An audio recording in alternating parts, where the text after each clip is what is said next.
Hello everyone, welcome to Sanmarga classes.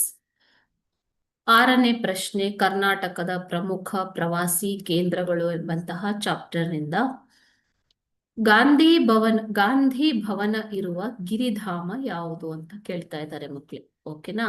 So Gandhi ಭವನ ಇರುವಂತಹ ಗಿರಿಧಾಮ ಯಾವುದು? ಕರ್ನಾಟಕವು ವೈವಿಧ್ಯಮಯವಾದ ಭೂಪ್ರದೇಶಗಳನ್ನ ಹೊಂದಿದ್ದು ಅನೇಕ ಎತ್ತರವಾದ ಗಿರಿ ಶ್ರೇಣಿಗಳು ಇಲ್ಲಿ ಗಿರಿಧಾಮಗಳನ್ನ ಸೃಷ್ಟಿಸಿವೆ ಮಕ್ಕಳು. ಓಕೆನಾ? ಸೊ ಅದರಲ್ಲಿ ಕುದುರೆಮುಖ ಮತ್ತು ನಂದಿ ಗಿರಿಧಾಮ ಇವು ಪ್ರಮುಖವಾದವುಗಳು. ಓಕೆ, ಸೊ ಚಿಕ್ಕಬಳ್ಳಾಪುರ ಜಿಲ್ಲೆಯಲ್ಲಿರುವಂತಹ ನಂದಿ ಗಿರಿಧಾಮವು ಗಾಂಧಿ ಭವನವನ್ನ ಒಳಗೊಂಡಿದೆ. ಓಕೆನಾ? ಗಾಂಧಿ ಭವನವನ್ನ ಹೊಂದಿದೆ.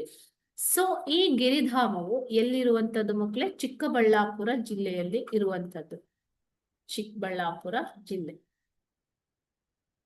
ಓಕೆ, ಸೊ ಇದು ಬೆಂಗಳೂರಿಗೆ ಅತಿ ಹತ್ತಿರ ಇರುವುದರಿಂದ ಲಕ್ಷಾಂತರ ಪ್ರವಾಸಿಗರನ್ನ ಆಕರ್ಷಿಸುತ್ತೆ. ಅಷ್ಟೇ ಅಲ್ಲದೆ ಇದು ಸಮುದ್ರ ಮಟ್ಟದಿಂದ 1492 ಮೀಟರ್ ಎತ್ತರದಲ್ಲಿ ಇದೆ. ಓಕೆನಾ?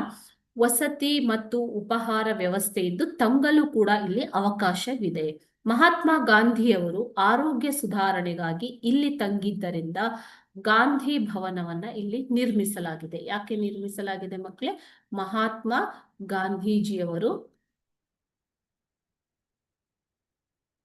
ಆರೋಗ್ಯ ಸುಧಾರಣೆಗಾಗಿ ಇಲ್ಲಿ ತಂಗಿದ್ದರಿಂದ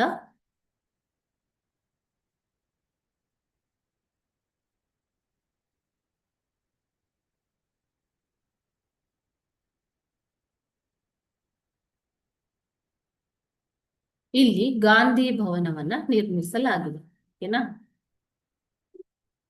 ಥ್ಯಾಂಕ್ ಯು.